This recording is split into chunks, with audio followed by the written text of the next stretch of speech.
Capítulo 1 Daniel e seus amigos na corte da Babilônia. Contexto histórico. No início do livro, o povo de Israel está em cativeiro na Babilônia, após o rei Nabucodonosor ter invadido Jerusalém.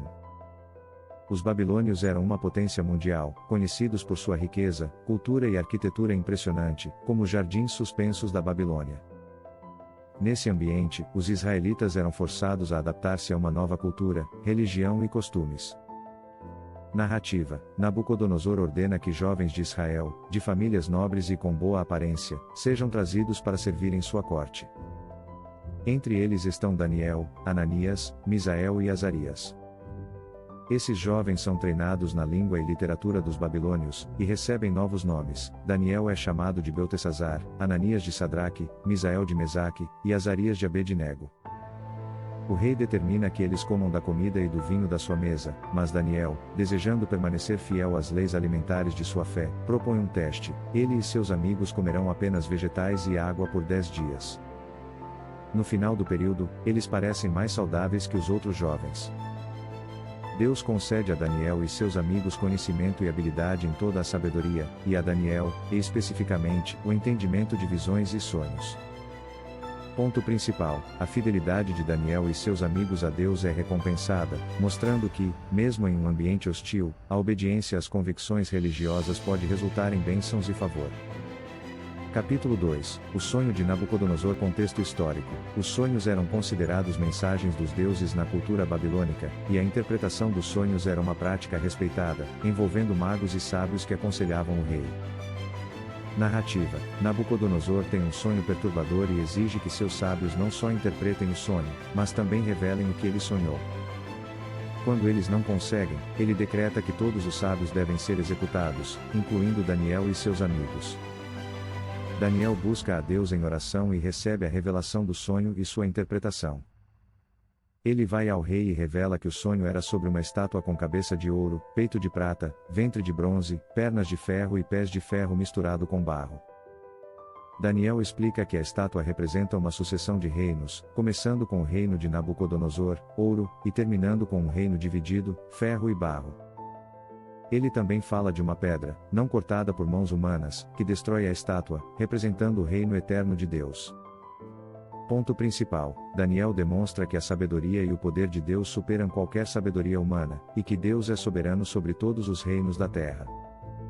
Capítulo 3 A fornalha ardente. Contexto histórico: Nabucodonosor, influenciado por seu sonho, decide erigir uma grande estátua de ouro e ordena que todos no reino se prostrem diante dela, unificando o império sob a adoração de um único ídolo.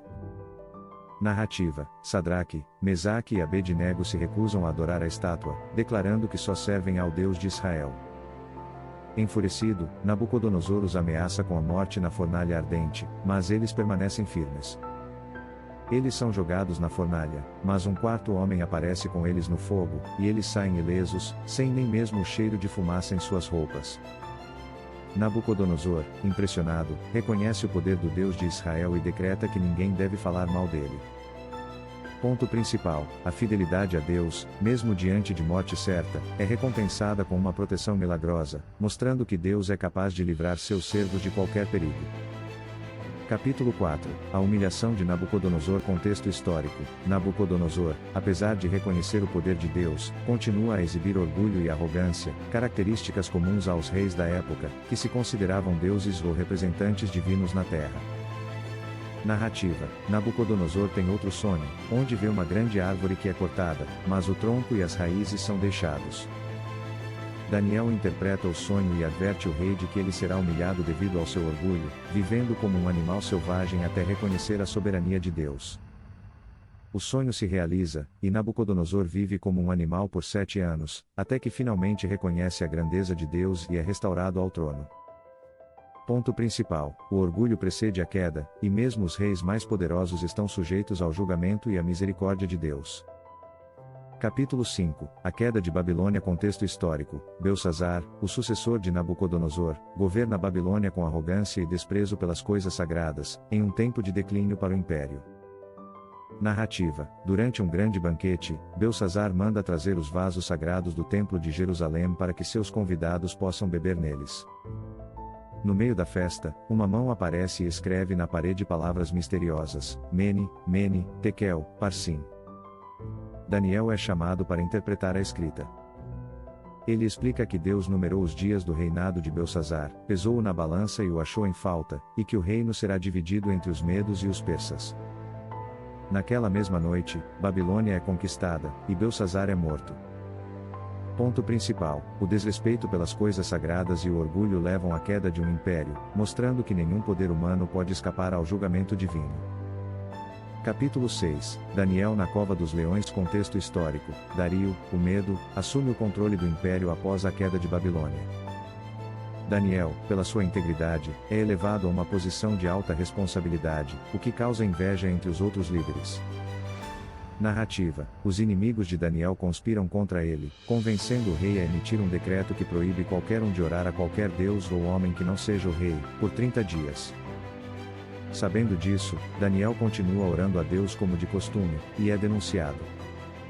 Relutantemente, Dario ordena que Daniel seja jogado na cova dos leões, mas passa a noite em jejum e preocupado. Ao amanhecer, o rei encontra Daniel ileso, protegido por um anjo de Deus.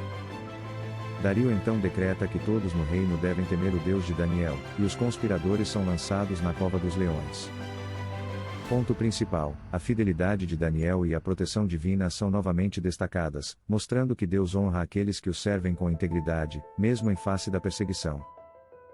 Capítulos 7 a 12, Visões de Daniel. Contexto histórico: esses capítulos são mais proféticos, relatando visões que Daniel teve sobre o futuro, o fim dos tempos, e a vinda do Messias. O ambiente continua sendo o do exílio, mas as visões transcendem o tempo e espaço, revelando eventos futuros com implicações para a história de Israel e da humanidade. Narrativa: capítulo 7, Daniel vê 4 grandes animais saindo do mar, representando 4 reinos que dominarão a terra, culminando com um chifre pequeno, que representa um governante blasfemo. No entanto, Deus julgará e destruirá esses reinos, e o Filho do Homem receberá um reino eterno. Capítulo 8, Daniel tem uma visão de um carneiro e um bode, representando os impérios medo-persa e grego, respectivamente. O bode, simbolizando Alexandre, o Grande, derrota o carneiro, mas seu império é dividido. Um pequeno chifre surge, representando um futuro rei que perseguirá os santos. Capítulo 9, Daniel ora por seu povo, confessando seus pecados e pedindo misericórdia.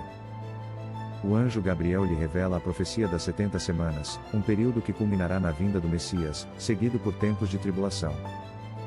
Capítulos 10 a 12, Daniel recebe uma visão de um ser celestial que lhe explica uma série de eventos futuros, incluindo conflitos entre reis do norte e do sul, a ascensão de um governante arrogante, e a ressurreição dos mortos.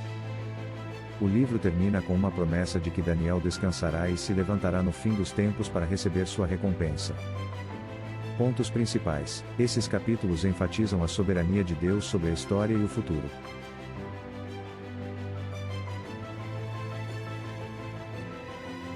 Eles revelam o plano de Deus para julgar as nações.